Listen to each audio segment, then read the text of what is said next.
The Hedgeless Horseman here. It's November the 14th, 2022. This will be the first video in a few days at least. Firstly, because it's not really been needed, as you are probably aware. Gold, silver, bunch of metals, and many of the miners have actually been ramping in the recent past, and it's not really been any need to let's say hold people's hands, so I get a break. But I thought I still want to comment on a few things, important things, which basically highlights why I think my strategy is very sound. But first of all, let's look at this is the GDX. It gapped higher in I think this was Friday probably, but you could see it kinda some kind of grinding bottom after having gone down from pretty much 2020 in August. So over a 2-year downtrend, and like I keep saying.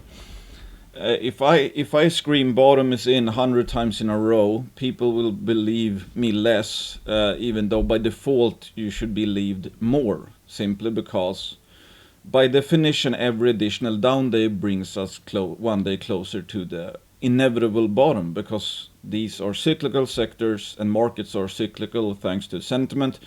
They get overpriced, overvalued, too much money flowed in, it starts to crash, there's only sellers left.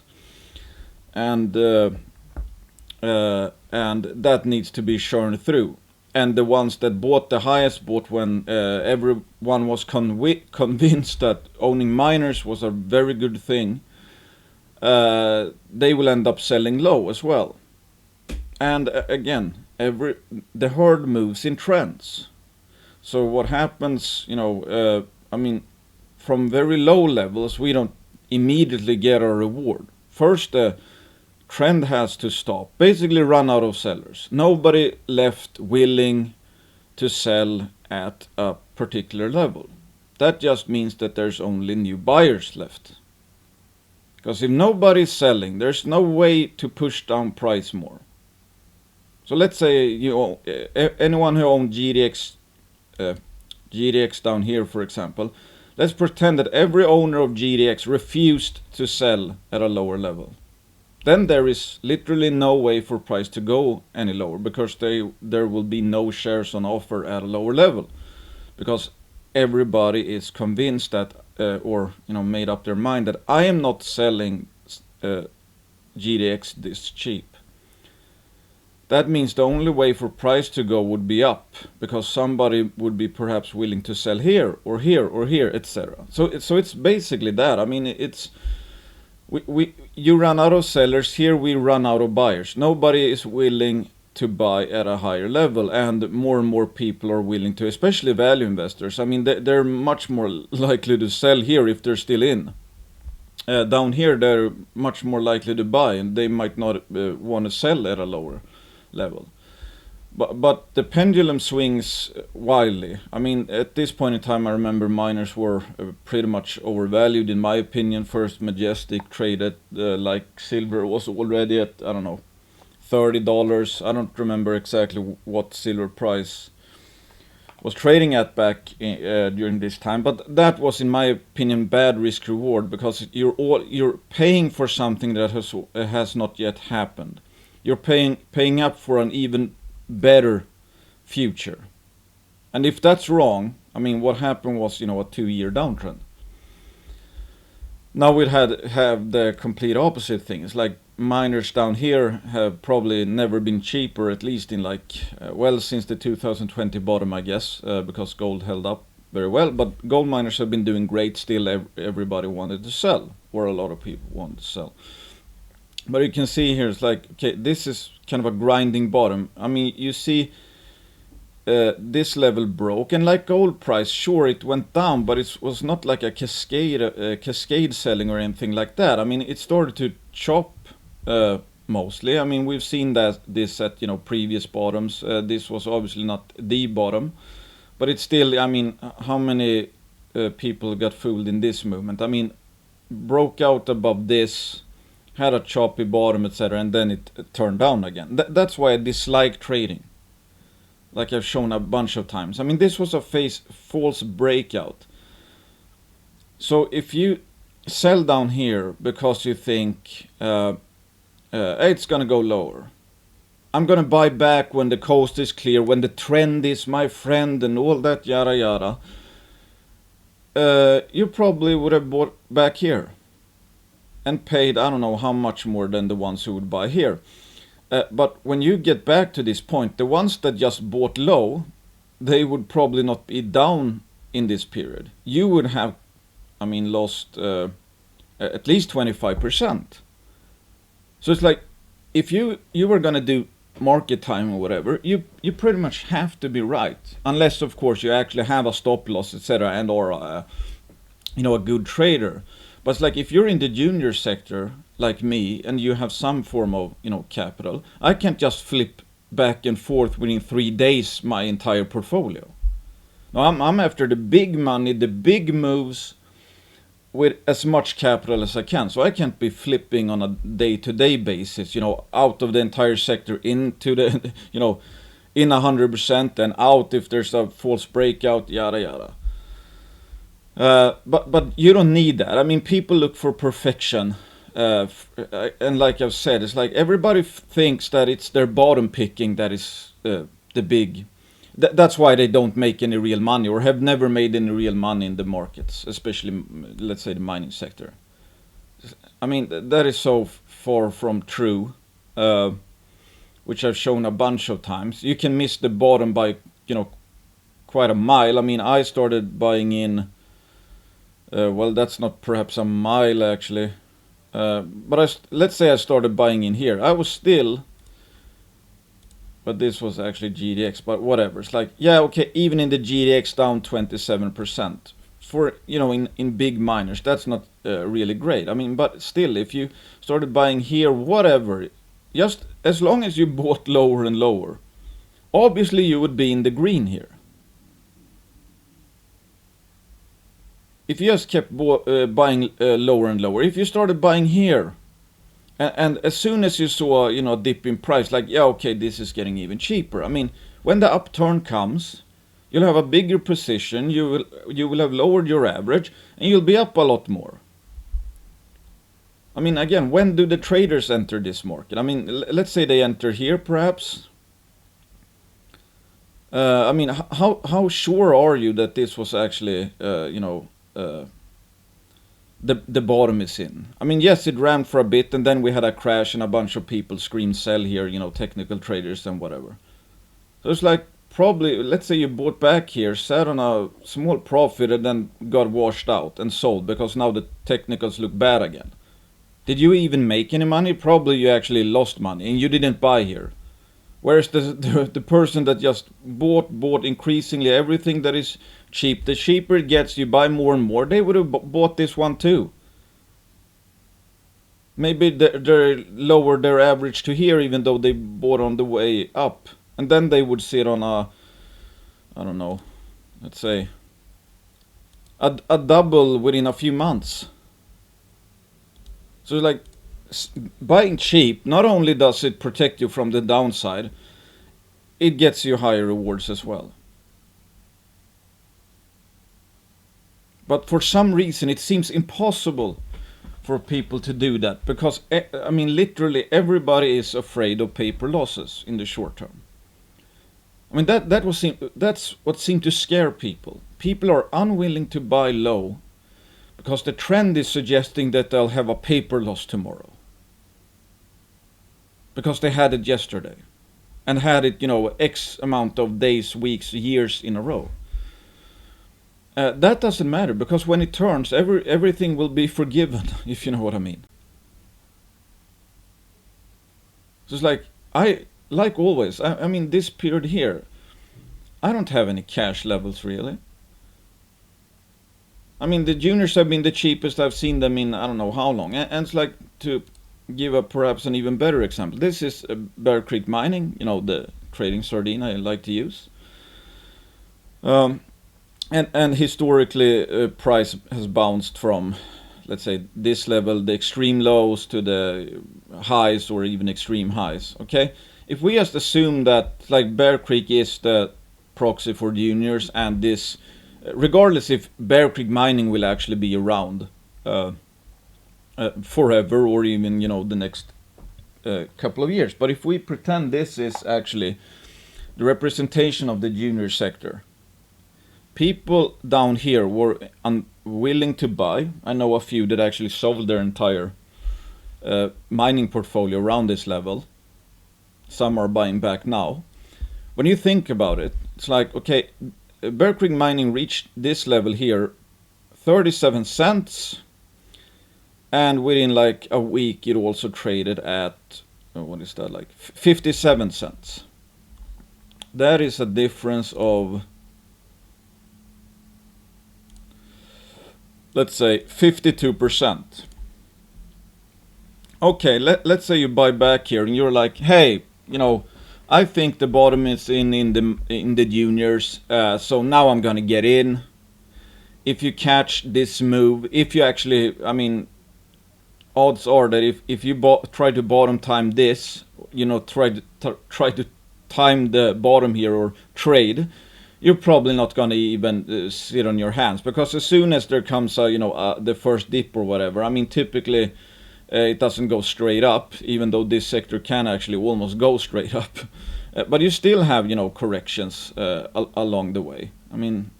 Might not look like a lot, but it's like this was a few months of a downtrending action. You're probably gonna time this. Maybe you're unsure. I don't think this was actually the bottom, because it's that this was because it's turning down right now. And at this point you might be convinced that, hey, holy crap, it's gonna go to this level. So you sell out, and then it bounces. So I try to make my strategy as foolproof as possible. I'm 100% invested, and foolproof for me is like sticking to the best growth companies. Because in that case, it doesn't really matter what the market does. Some will stay flat when the whole sector trends down, so you're beating the market handily. Some will go down less, and you're beating the market handily. And if we get to this point in the overall sector, you could, like I said recently, if there was ever a time for beta, it would be, at this point. And sure enough, a bunch of juniors are up like 30-50%. So you had the option to use let's say your portfolio is down, I don't know. If you only stuck to, high quality growth, I know not everyone does that, but it's like, even if you're down 50% and you can pick up stuff that's down 70%, that shouldn't be down 70%. Yes, you permanented a 50% loss, bought something that was even more undervalued, so you're creating future returns, even at the depths of a bear market. And more to the point here, it's like, if you're buying back here, and let's say you by some miracle are actually, this time you're not going to trade anything, and you're going to stick it out until we get into a acceptable sentiment high, and like, we don't know if it's going to do like it did back here. It's like, it goes all the way up here, then we have a crash, and then you feel stupid. Oh, should have bought, sold up here.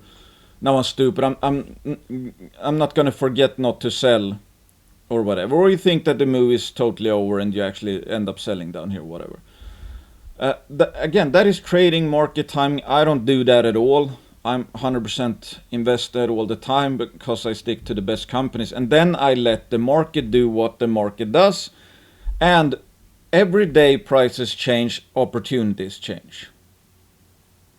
So it's not like this is again a total disaster because the whole sector is down. There are immense opportunities that open up. If you're down 50% at this point in your whole portfolio, you only need 100% higher to get back to even. And like you probably have seen, this sector doesn't just do 100%. This sector does way more than 100%. Going from extreme low to a high.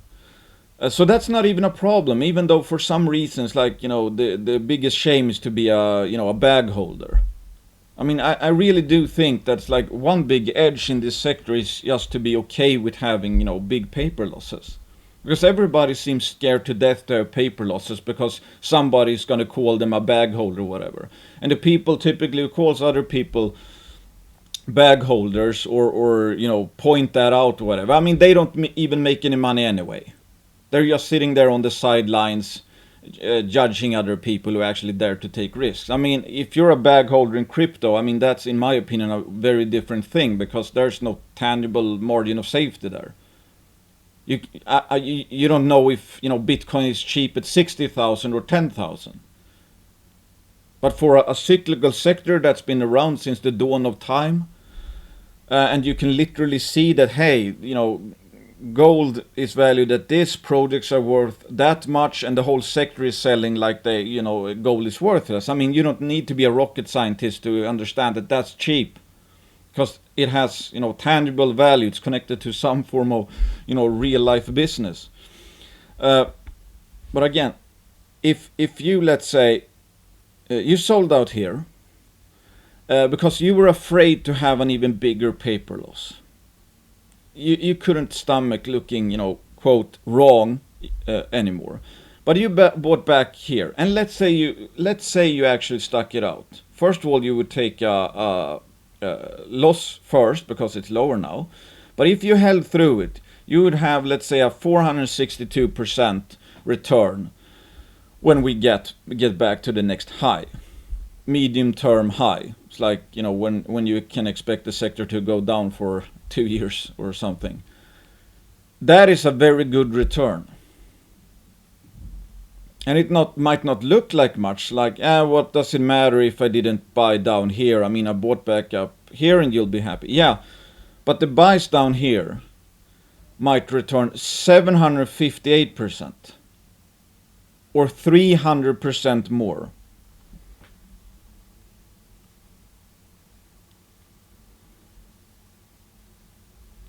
So even if, again, even if the bottom is in, you'll buy in here, you'll feel good about it, and you might, I mean, I doubt it, but let's say you, or actually, if you're trading or timing or whatever, you're probably you're not gonna stop doing that because you don't, in my opinion, really get it. Because otherwise you would never have sold down here. Because, I mean, how on earth can you believe that market timing is very appropriate at these extremes? That is for sure not why you're not beating the market, because you bought in here and not here. I mean, it's so obvious that it should make people think like I'm doing something else wrong here. It's not because I bought here and it ended up going down here because you made all that back.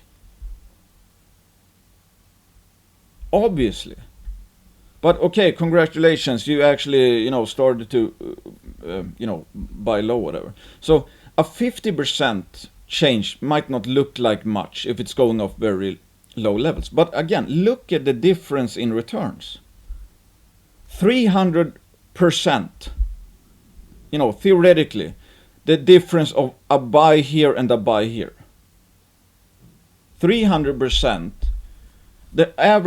The overall market average is 9% per year. I mean, I can't make it more obvious why it's like you do not want to be selling down here. The lower this went, I mean, a buy just went up exponentially in value. And I kept saying that. Still I see people, terrified of owning miners. Like it says here, it's like up here, dumb money is 95% sure owning miners is a good idea. And down here it's the opposite. 98% are sure owning miners is a bad idea. That is what kills people. That's like, they buy when the trend is strong and they sell when the trend is strong in the opposite direction. And like realistically, if you bought at this level or this level, what's the big difference here? Sure, it's a, I don't know, 2 month delay, let's say. I mean, yes, if you buy here, you're probably gonna get returns 2 months earlier, but this would still be like a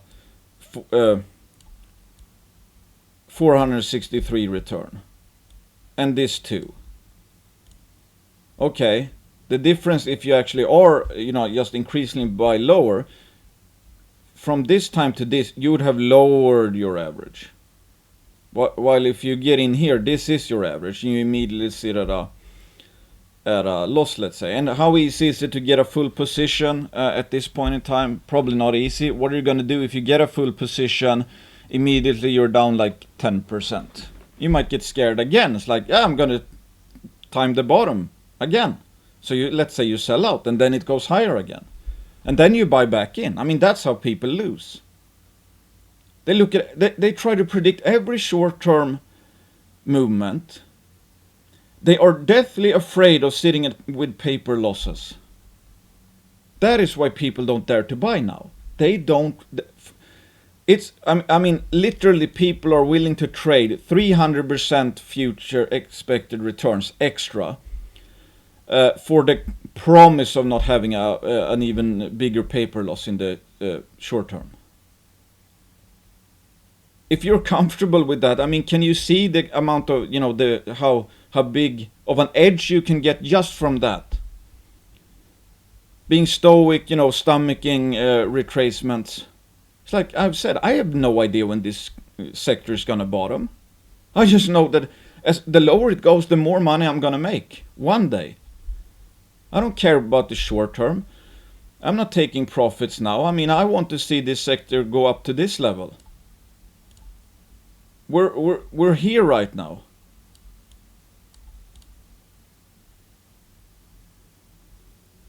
This is a good start. I mean, I think most hodl portfolios are actually already in the green. I mean, they're kind of concentrated in high quality alpha growth cases, and I don't expect people to exactly do what I do, perhaps, but it's like that doesn't really matter. I mean, you could have picked up really good beta plays down here. You could pick up good beta plays now. We're far away from any, hyper high sentiment. Again, we're down here. This is like the time when beta is becoming really bad. Down here, beta was the best opportunity since at least 2015-16.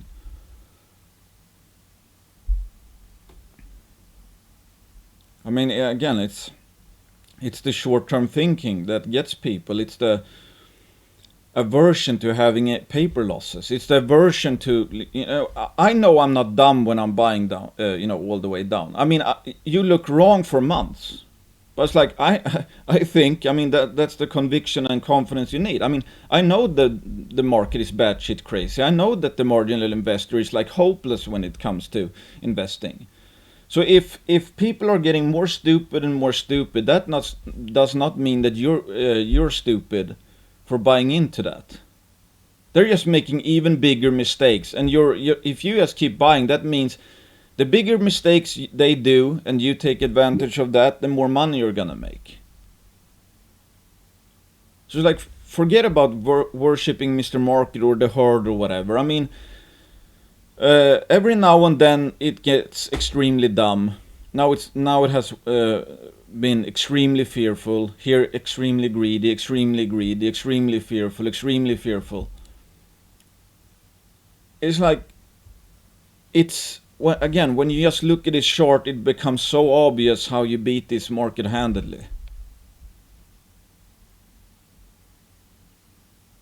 And if you can't stomach paper losses, it's like, again, people seem to be, again, their goal is to never have a paper loss. So they really have to.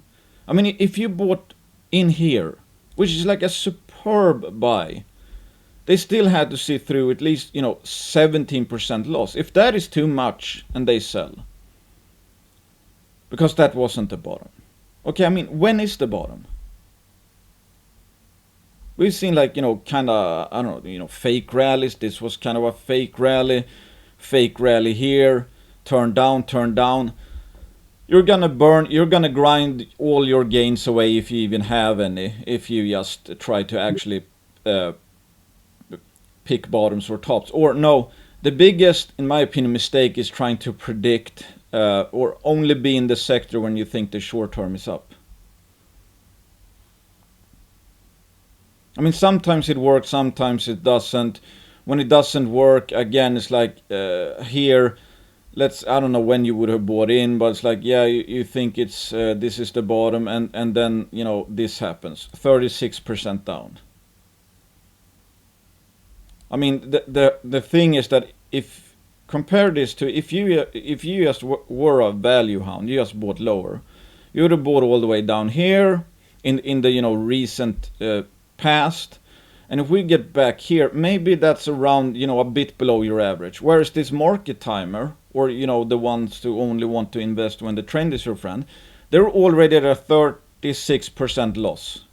And I bet you that in their mind, they're like, Jesus, I'm down 36%. I can't stomach, if this goes back to this level or this low, I mean, I'm gonna be down a ton, so I better sell out now. And then boom, up again. Bought here, sold here, maybe rebuys here. Same thing, can you see what I'm talking about? That is how people lose money. That's why over 95% of people in the sector doesn't make any money. They literally try to predict the market, where it's gonna go, and in the short term. Where it's gonna go tomorrow, that's what everyone is predicting. Or trying to predict. Which means everybody sells here. Actually, if they bought here, that's actually, good for them. But again, who knows when they bought back?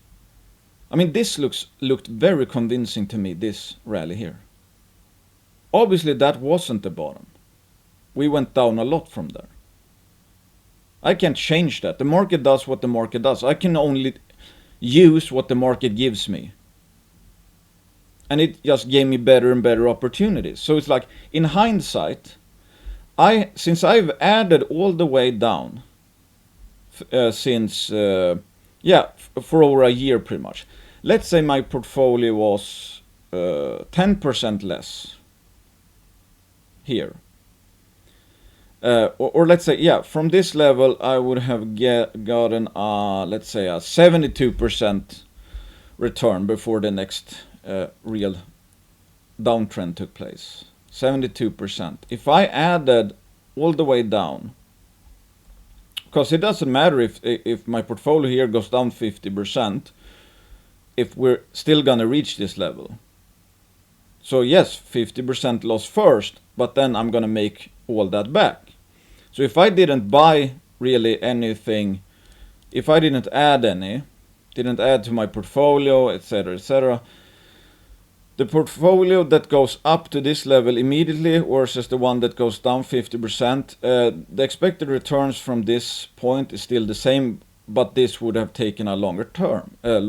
Still, that doesn't really matter. I mean, if this would have taken 2-3 years, it doesn't sound like much, but 71% over 2-3 years is actually okay. I mean, especially versus the overall market, that's actually quite okay. It's not superb, it's not what I want, but it's okay.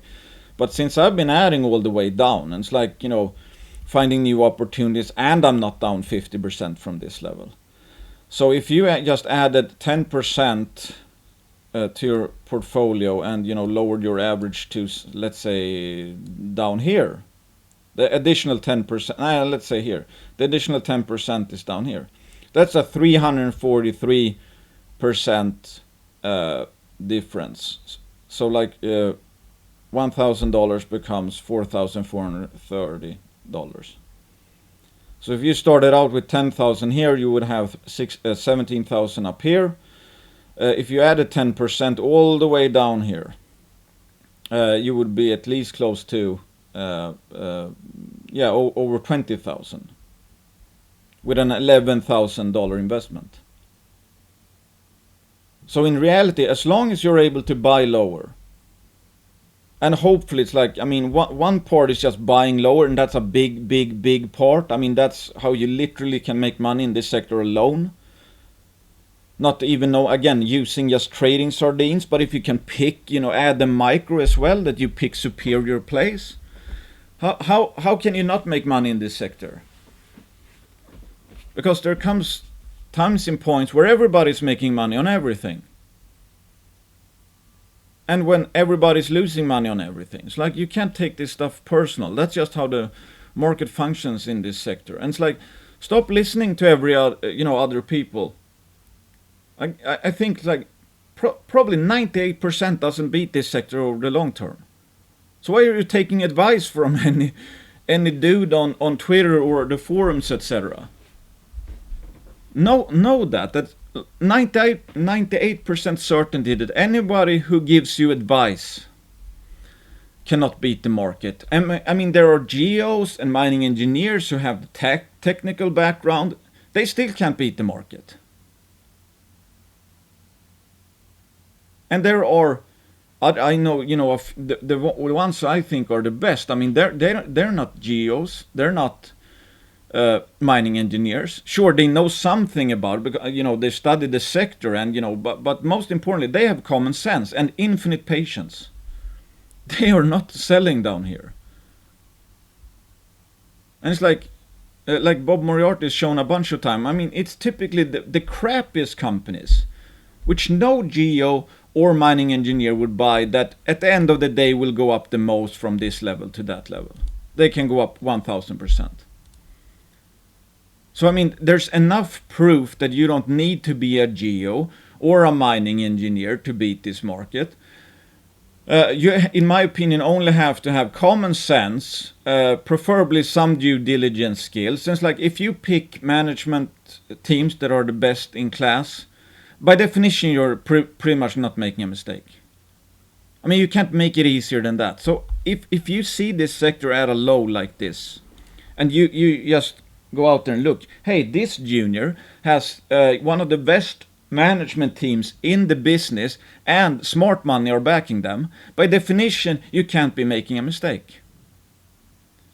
So again, when you really think about it, beating this sector becomes increasingly easy. I personally don't see how I could not keep making money in this sector, because just some common sense and infinite patience is all I ever need to beat a cyclical sector like this. And I get better every year. So again, it's first of all, should be beyond clear how you beat a cyclical sector that can swing like this. That's all you need. Trying to bottom time, I mean, Jesus, that is a waste of time. And it's just gonna, you're gonna shoot yourself in the foot. I mean, again, it's like, why wasn't this, start of a next rel to get back to this point perhaps? Why didn't this go down all the way here? Why did this stop here? It's like, doesn't matter.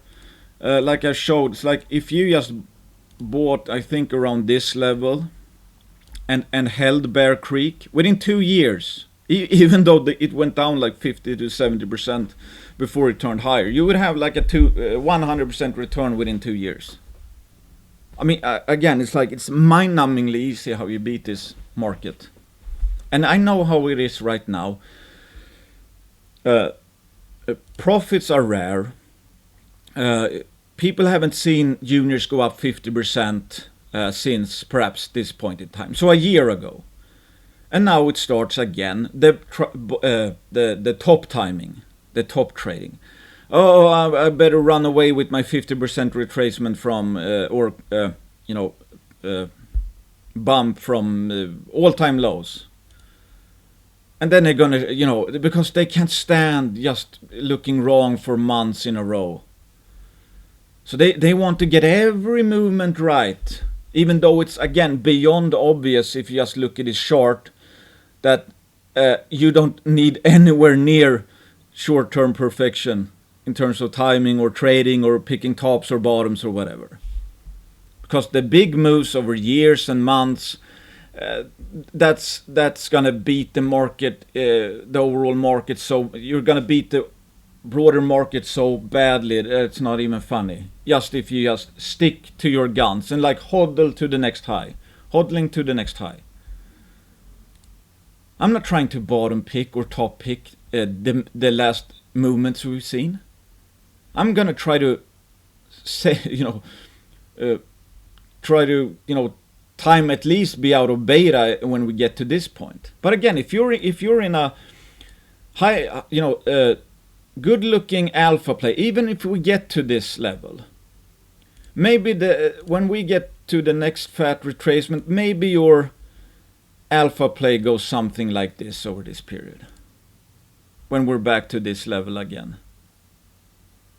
Trades, there are juniors out there that are just growing and growing and growing. I mean, a perfect example I think would be like, Elora Resources. It's just been basing for like almost 2 years. Same with K92, for example.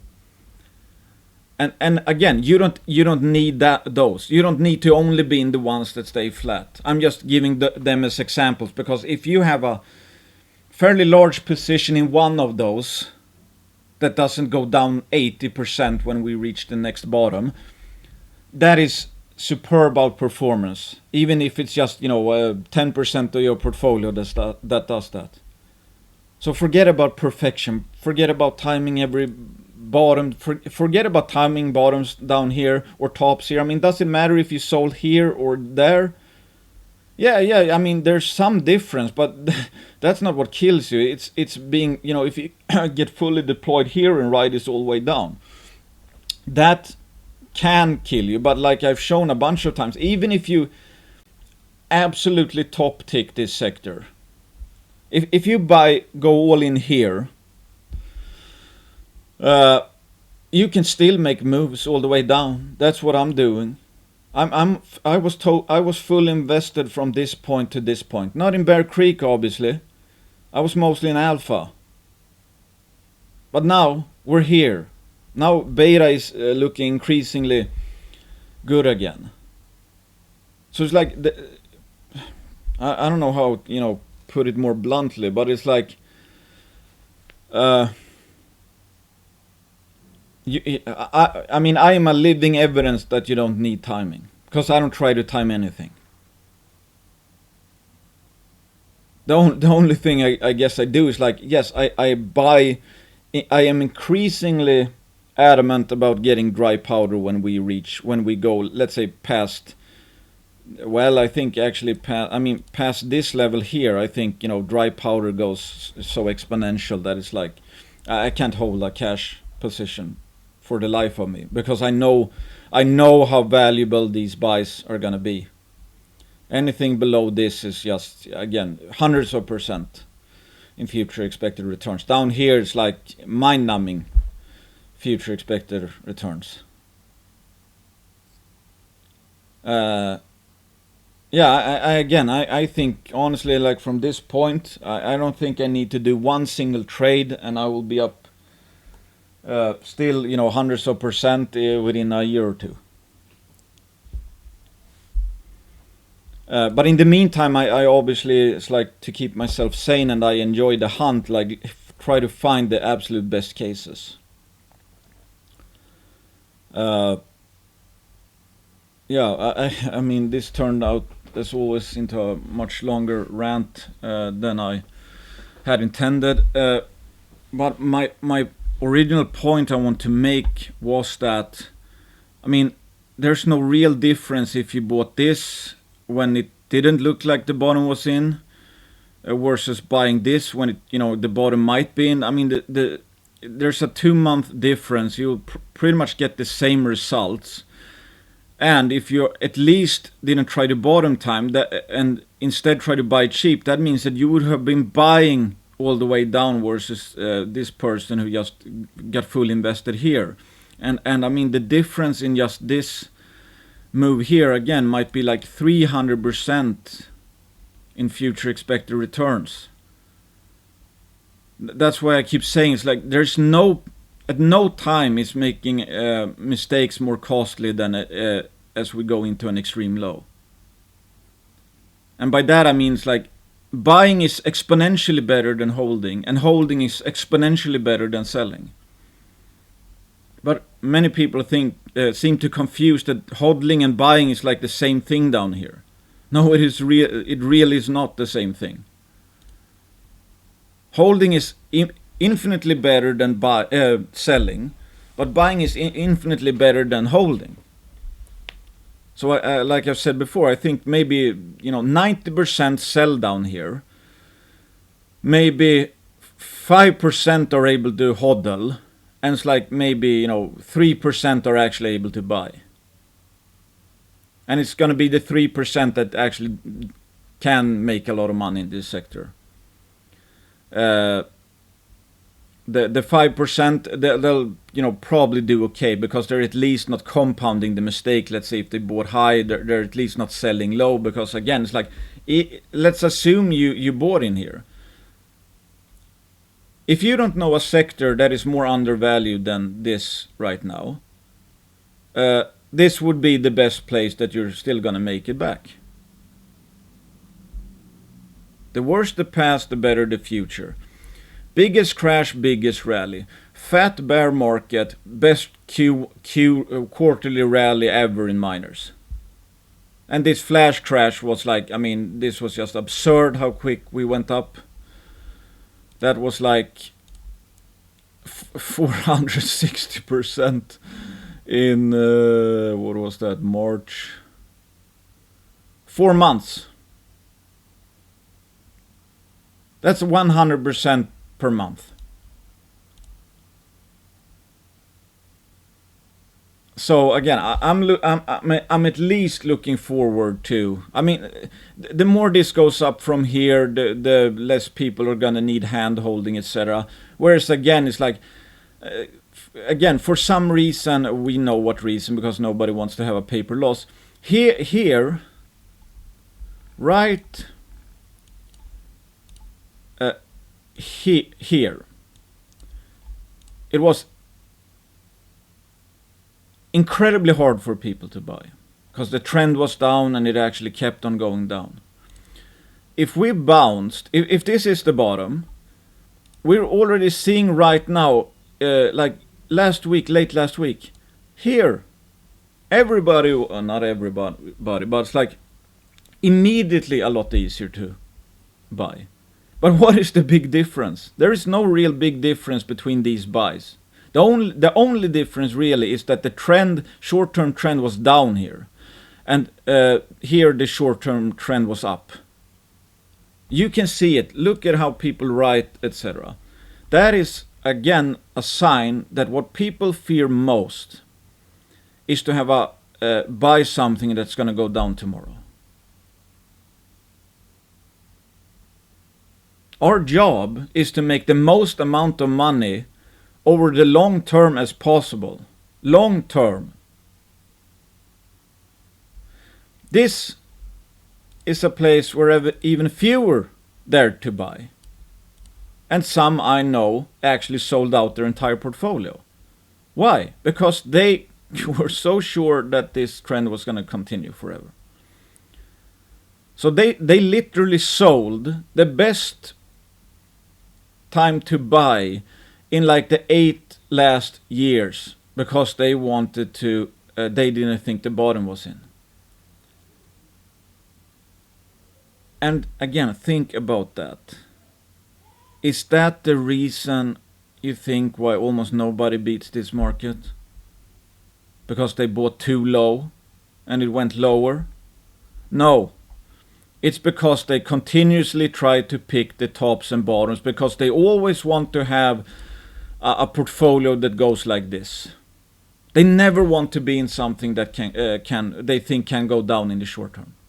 And that's why they end up shopping their legs off. That's why they buy here, sell here, buy here, possibly sell here if it goes lower, buy here, sell here, buy here, sell there. You get it. That's why I don't. That's why as soon as I see somebody who tried to bottom time or bottom pick this bottom here, that's like that. Oh, that is not a good sign. Because that means they are still in the time the bottom mentality and time every short-term movement mentality. Even though it's like this is pretty much the main thing I've been harping on for in the last 6 months. And still I see people that actually follow me that try to time this bottom. I hope they get what I've been saying, and I mean, as soon as we have an uptick, then all of a sudden it's like everybody, oh, I wish I bought 1-2 weeks ago. Like, no shit. I hope you get something out of this. If this doesn't make sense to you, don't do it. Again, I don't share your profits or your losses. I'm saying what has worked for me, what makes absolute 100% common sense to me, and what I see will work forever, unless humans change. Yeah. It's like the valuations are offensively cheap right now. You're not late. You're not late. I'm not even close to like taking money off the table, and I don't care. I don't care if this ends up going like this, because if that happens, I'll just keep lowering my average. Like I've said, I mean, I showed a bunch of different arrows because I had no idea when this was gonna bottom. Maybe we bottomed here or here or here or here. Doesn't matter. We're gonna go back to these kinds of sentiment levels. The only thing you can do is, when you get an even better opportunity, take even bigger advantage of it, because nobody else is. That's how you crush this market. Literally crush. Again, if you just hold here, sure, you'll have. If you can hold it up here, you're gonna have, good returns. But if you're in a trading sardine and you just put no additional money, you don't care anything about actual valuation levels, so you'll have 100% here, go down to 100%, or minus 80%, go back to what you already have minus dilution, so you're actually down a bit, and then just hold it. I mean, you can't hold a trading sardine like that. There are really good hodl cases out there where you actually just can buy it, pretty much whenever. And over the next X amount of years, the highs will be higher, the lows will be higher, etc. Yes, you can make a good money on just hodling, but you have to hodl the actual companies that create a bunch of value over the coming years. You can't just hodl a trading sardine and expect fantastic returns. If you are into trading sardines, you better buy them as they get lower and you better sell them as they get higher. That is, again, a hodl case is completely different than a trading sardine. Alpha play, a growth case, is completely different than a mature developer that has no hopes of financing their projects, let's say. Beta is peak value destroying up here, and peak, expected future high returns here. So you have to know where you are in the cycle. But now we're in like I said, I think months ago, it's like we're already at the point beyond selling in my book. It's like history has shown us that, again, it's like this blue line here, I think it's perhaps a bit higher. Any buy below that would have given you 100% return within, like, let's say 2 months, 2 years on average. So by definition, everything less than that just becomes a better buy. And still people try to bottom pick this. Like, okay, why on earth would you do that? But I mean, hey, most people will never get it. Most people will never really beat the market. 95% of people underperform an index. You know the deal. You know the odds. People do stuff that feels good, and what feels bad is being down. And that's why people hate the idea of even being down, even though it's not even happened yet. And they do not look at the big picture. They do not look at the major trends. They don't look at, their focus is not to make the most amount of money in the long term. Their focus is to always be making money. Always. As soon as a downtrend comes in, they're bitching about it. They don't care if they're even, I mean, even if they're up 100% and it goes down 30%, they're gonna bitch about it. Even though if you're up like 70% in a stock over the in the last 12 months, that is superb results. They don't see it that way. They don't see it that way. People are very, very short-term focused, and they look at volatility as something they are always the victim of. When it goes up, oh, that's that's good and all. If it goes down, it's like, yeah, the market is unfair, etc. Yeah, you have to use volatility. You shouldn't be used by volatility. But again, most people will never get this. Your neighbor does not get this. But you can absolutely destroy this sector if you just follow a few simple concepts and you realize that this sector is basically a ping pong machine. And these, ping to pong is like, maybe 2 years. But if you always want to be in the green every day, every week, or every month, or every 6 months, you're missing the bigger picture. I don't think you're gonna make a lot of money. Yeah, thanks for listening. Hit the thumbs up if you like this stuff. Bye.